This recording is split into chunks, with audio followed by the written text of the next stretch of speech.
the reality is we have to understand you can be grieving, gracious, and grateful all at the same time. All right. We can hold both of these in our hand. So I can be grieving and grateful. So what it is, and how I talk about it is more so just don't allow the role of gratefulness and even joy. The role of gratefulness and joy is don't allow, yes, you're feeling down, you're feeling sad, but don't let it be the only thing in the pot. Welcome to a movement of kindness and empathy. You're listening to Compassionate Las Vegas, the podcast. Embarking on a mission to unite our city under the banner of compassion, we're one among 440 cities around the globe standing together to build a more compassionate world. Now introducing the man leading the charge, your host, Will Rucker. Welcome to Compassionate Las Vegas, the podcast. I'm Will Rucker, and so happy that you've joined for this episode. We've got a holiday-themed episode today. We just had Thanksgiving. We're approaching Christmas and so many other amazing days of the year. And I thought this subject was important because the holidays aren't always happy for all of us. So a good friend of mine is joining us for today's episode, LeAnzar Stockley. He is a grief recovery specialist, among so many other things. So LeAnzar, welcome to the podcast. Thank you. Thank you for having me. Glad to be here. Yeah. So I know you in so many capacities. I want to hear from you exactly what you do with grief recovery, and just so I get it right. Yeah. So for the most part, basically, I just walk people through releasing some of the pain of their grief. All right. But it's a grief recovery method. I'm certified through the Grief Recovery Institute, which has the only evidence-based grief recovery program in the world, actually. So it's basically more than just like a support group. It's actually an action-based program to actually help people process their grief and walk through it in a healthy and well way. And I like that you call it the process, because I do think, at least in my own experience, it is certainly process. So this is Compassionate Las Vegas. And so I want to start with laying a foundation for our conversation with how you define compassion. Basically, I define it as, take the two words, C-O-M, compati. All right. Patty, mean passion, to suffer with, to really actually get in the trenches with folks. Of course, with the idea that we can alleviate some things, but for the most part, to actually suffer with one another. Wow. And how did you come to that definition? The dictionary. Hey, that worked. But yeah, looking up the original of the word of what it actually really is made up of the two. I think it's Latin. It may be Latin or Greek, one or two, but C-O-M usually means together. And then passion comes from I think it's the Latin word. I might be wrong on it, but it's Patti, P-A-T-I is the word we get passion from. And it literally means to suffer with, so it's really just an aspect of being with one another and actually sharing in one another's process through life. We hear suffering, we just think all pain, but to me, really, it's just it's just relationality. That's my term for things. It's just really healthy relationality with one another and being there for one another through the joys and the pains. I think that's so important. And especially in this season, with what's going on in the world and the polarization in our politics and just life, right? We really need to lean in to relationship, I think, now more than any time, at least in my history. Yeah, mine too. It just seems so, we have this whole epidemic of loneliness that's going on. That in and of itself is the grief. It is a grief that many people are experiencing, especially during the day. So can you share how your journey in grief recovery began? Because we don't have time to get into the whole story, but you were a pastor and you did so many different things in mental health. So how did you land in grief recovery? So I was a program director for a mental health company here in Las Vegas. And as a program director, I'm looking for programs, looking for things to really just expand what we do, what we did as a company. So I stumbled on the grief recovery method. And, for years I was trying to get training in it, and I read up on it, and I was like, man, this looks very interesting. And what stood out to me was that it was evidence-based. And again, having been in ministry and just walking with people probably, my whole life, I've seen a lot of things that was grief related that was being diagnosed as mental health issues. And it just wasn't clicking. So when I stumbled upon the grief recovery method, it really stood out to me, and then the fact that it was evidence based. So it was quite a few years before I was actually able to get training in it because it wasn't cheap, And, but I finally got a chance to actually do that, interestingly enough, after I left that job. I was able to get the training in it and just made it a part of my own practice. And went through the program myself. In order to be certified, you actually have to do your work, and it's a very intense program, but it is absolutely relieving. So I was sold on it, and I'm trying to walk with people through it now, as many as want to. So how does the holiday season impact the work you do with grief? Because I'm coming at it, from a personal standpoint, not trained in that particular aspect or anything, but just I imagine that the holidays probably do impact your work in some way. Yeah, the holidays are generally the hardest times for people.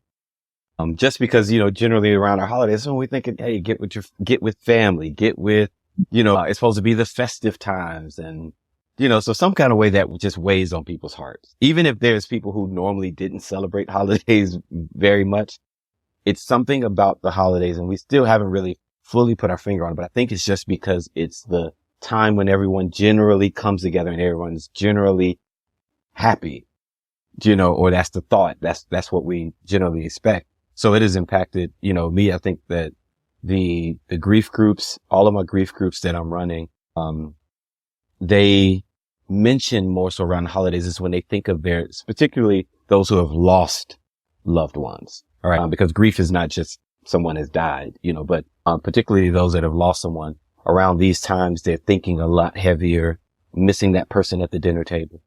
It's like you look over to somebody that used to be there and they're no longer there. So some people are trying to avoid that.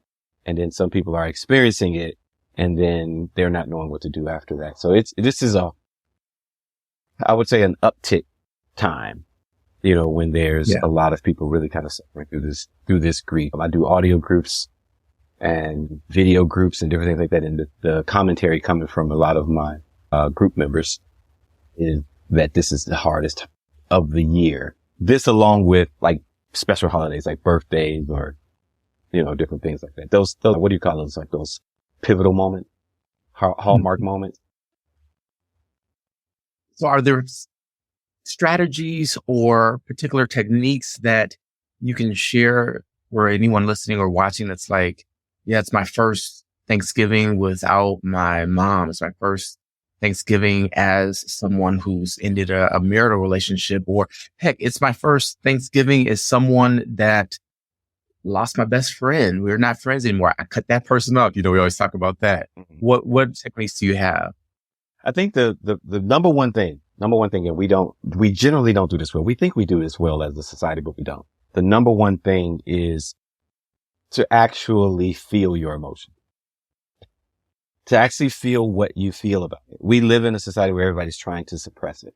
There's more people trying not to grieve than there are people that are actually allowing themselves to grieve. So that biggest thing is to let you, and that's, of course, you're crying, you're feeling heavy, whatever. You don't want to be crying. The sadness that sort of comes for people, we try to push it away because it's a non-feel good emotion. We process it as a negative emotion. Sadness is not a negative emotion. It's actually a very healthy emotion when put in its proper place. So when we're trying to push it away, then all we're doing is suppressing it within ourselves. Right. And some people you'll see even begin to get sick. Emotions have a direct correlation to our immune system.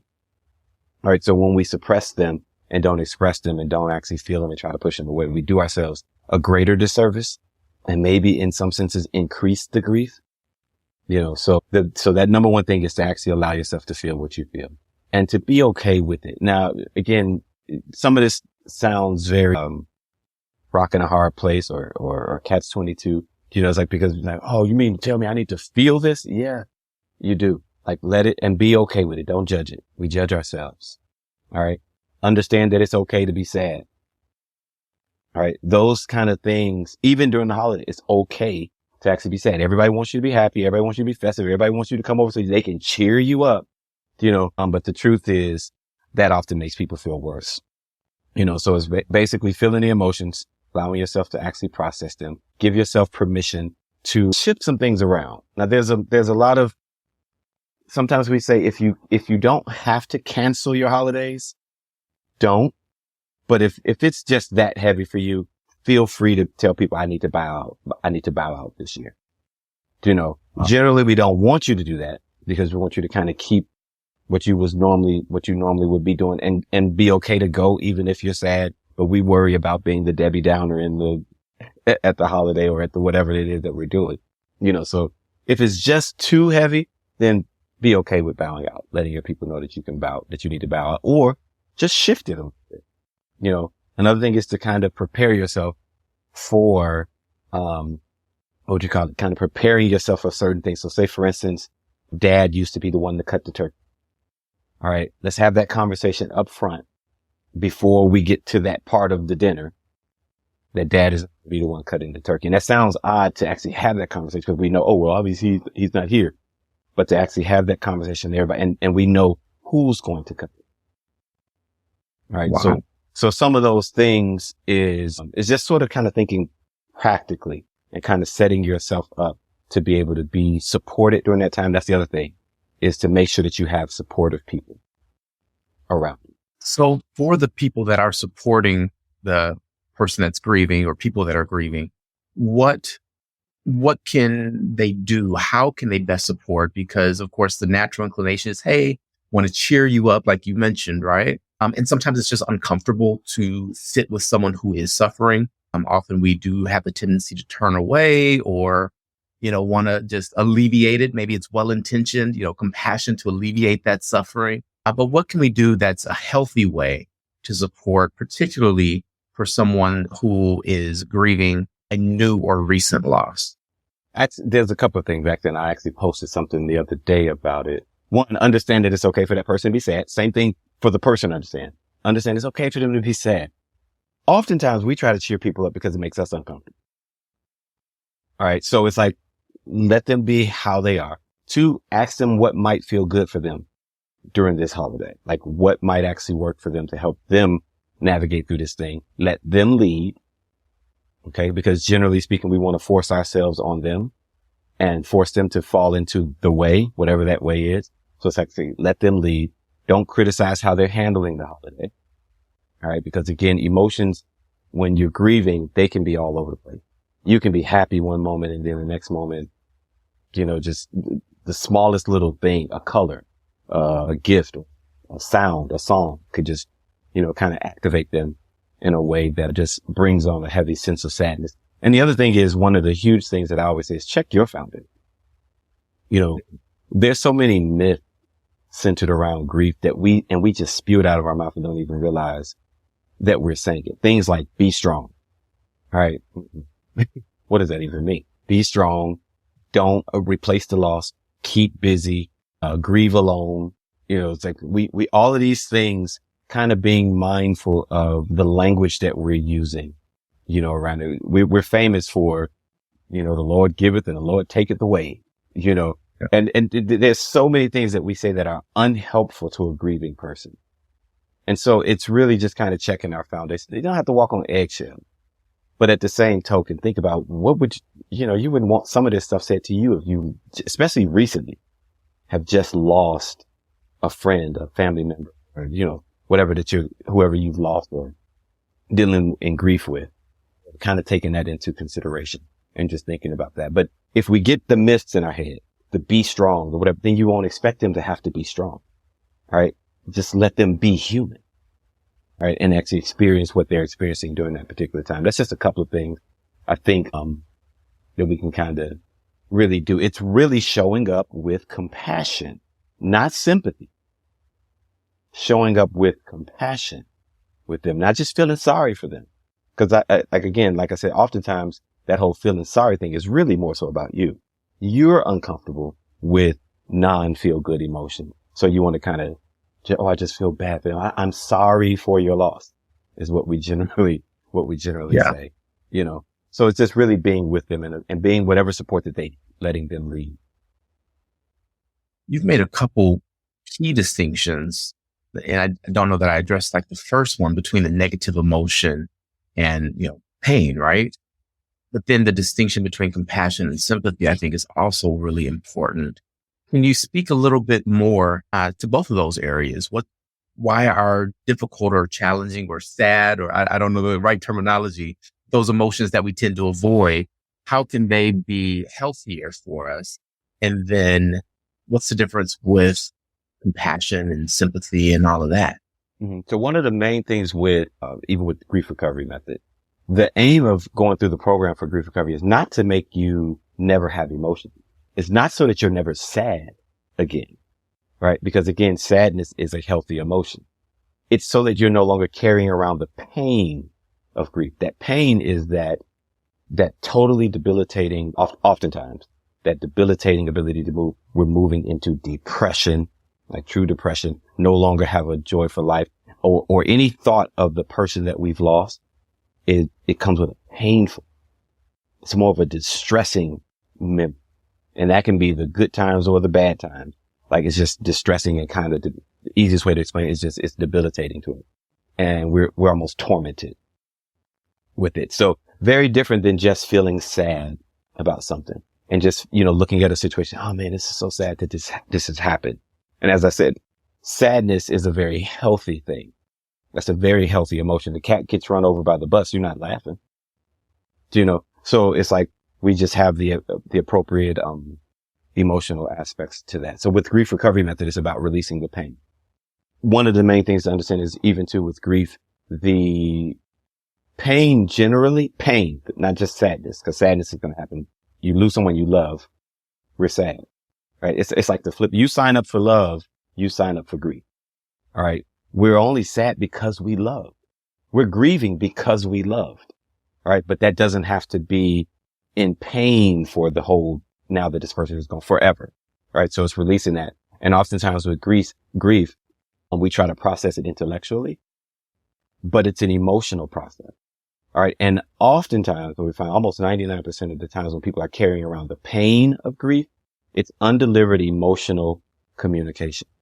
There's something that has been undelivered. What is it that this person wished was different, better, or more of in that relationship? What was the unrealized hopes, dreams, and expectations? Because that person is now gone. You know, so then processing through these things. Are there apologies that need to happen? Are there areas of forgiveness that need to happen? What are the significant emotional statements? And I'm using words we use in group recovery that people would have to get into it to really understand a little bit more, but that's just like a laser, a blast of all of that. So the pain is more so the debilitating heaviness, that's generally there. Sadness is just, I'm sad that this is the way it was. I feel sad when I think about the fact of how my person was, you know, passed, or this is that and the other. And you have moments of that throughout your life. That's a natural human, you know, grief is the natural and normal response to loss and change of any kind. All right. So that's very normal. When we talk about sympathy versus compassion, you know, again, the compassion thing is I'm going to actually get in here with you. I'm going to actually sit with you. I'm going to, even if I'm being your support, I'm going to be a heart. We say in grief recovery, a heart with ears and no mouth. I'm not here to give you advice. I'm not here to I'm just with you. What do you need? What do you need? And I'm not going to judge you for where you are and, you know, all that. Sympathy more so things on this line of, like I was saying, I'm sorry. I'm sorry for you. I just have pity that you're going through that and that you're happy in it. That does not necessarily mean you're going to get in here with me. That does not necessarily mean you're going to walk with me through this. That is not, you know, that's where we can just give the sympathy card and going on about our business, looking like, oh, it must be tough down there. Oh, well, see you later. Let me know when you come out, you know, whereas compassion is to literally walk alongside these individuals as we move towards moving towards this relief or moving towards whatever it really looks like. And I'm saying relief, but sometimes that can be long for people. And they're like, you're in this too long. You're taking too long. You know, that's not compassion at that point. At that point, that becomes judgment. Mm. A lot of this is really deep, for lack of a better term, right? And I'm just wondering, because as you talk through this, I hear more than just, I went through a class and learned how to facilitate a group with this. There was something in you that gravitated to this already, but also it seems like there's some lived experience behind this. And so if you don't mind, share a little bit of really what brought you to the point of really, I would say, being masterful in communicating this subject. My own grief. Do you know what I mean? It's like, man, listen, I have lived what I would consider, and I know everybody probably feels this about themselves, but it's like, there's things in my life that I've lived through that in some instances, even being in mental health, that I would have diagnosed myself with certain depression and all these other kind of things that was going on. And I've had some of that. I have experienced some of that, but a lot of things was just me carrying around years and years and years and years of grief. And then being in the African American community, I don't know how many other, well, actually I'm seeing now that so many of them are like this too. We're kind of just taught, be strong, get over it, push through it. All right, grandma died, but you know, and we're quick to say I'm fine. And oftentimes we don't really realize sometimes you're not, but you're used to the society the way it was. And that's how it was for me. I mean, I lost my brother at 16 when I was 16. Lost my brother after that, we lost my great grandmother. And these are people that were very close to me that I considered to be the people in my life. I always explain this. These were the people that saw me. You know, my brother was my protector. You know, he was 2 years older than me. But he passed. Then my great grandmother passed, and she was the one that would sit and rub your hand and be like, baby, you know, you got a little girlfriend, you got, you know, all of that, you know. And then the series of, I lost my cousin, my first cousin, who was like my brother. So we were like brothers. We called it brothers. Yeah. And he was also probably the best friend of my life. He's the one that knew every and all things about me. Lost him and, you know, had to go through all those things. And I thought I was okay. Thought I was fine. But the truth is, those things were never really truly processed. So I was carrying them around. So in using grief recovery language, these are pebbles in the backpack. You know, we all got these backpacks in life, and these things happen in our life. And again, it doesn't have to just be death. It can be anything. It can be a move. It can be a change. It can be people getting married. People grieve when they get married. You know, not that they don't want to be married, but it's a change in their life. So, or friendships and different things like that have ended or whatever. And it becomes a pebble in our backpack. And instead of us actually processing it, we just take that stone, stick it in the backpack, and keep on trucking. And I was doing that. I had done that my entire life. And when we go in to do the work for grief recovery, I actually went in to do the work on my ex-partner. So to kind of release all of the pain of that. I did end up doing it on that initially. I ended up having to go back to, because when you're doing the grief recovery work, you go back to your earliest childhood memories of things. And I ended up doing grief recovery work. I started with my mother, who was still living, but there was things that I was carrying from things that happened in my childhood. She hadn't did anything wrong of my first memory, but that was the first wound I remember, was her taking me to preschool. The heart felt abandoned. Mm. And see, so a lot of times what comes up through this grief recovery work is things that you wouldn't have even thought matter, but being bullied as a kid, feeling like you're the only one, those things kind of can come up, and you realize, my goodness, I've been carrying this my whole life, and I'm sitting here. This is what this heaviness has been in my life. So for me personally, I'm processing through some of that stuff. And like I said, did some of the work with using my mother's situation and some other details of that. I felt so much lighter. My relationship with my mother shifted in the positive. And I mean this in jest in one way, but also I'm very serious when I ask this question. Is anyone okay? I chuckle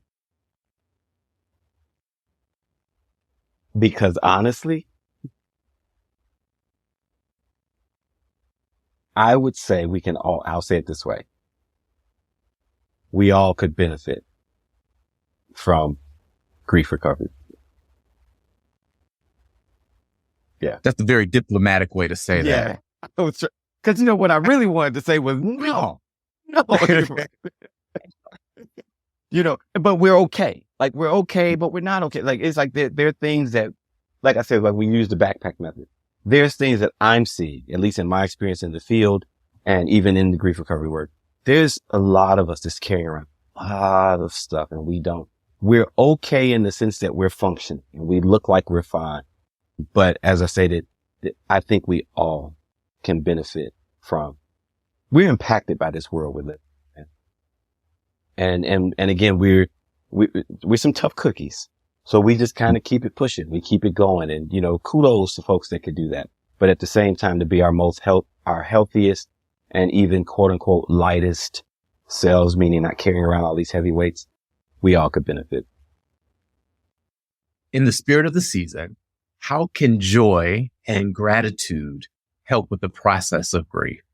I honestly think that it's joy and gratitude mainly joy that helps us recognize grief. Right? Sounds oxymoronic, but the truth is it's our joy that gives us the strength to even be able to process through grief. And sometimes people say, joy, I don't feel that right. You may not feel it, but I believe that seed of joy is within a lot of us. And it's kind of helping us hold together. Joy gives us the ability to even, in my opinion and work, it gives us the ability to even hold sadness.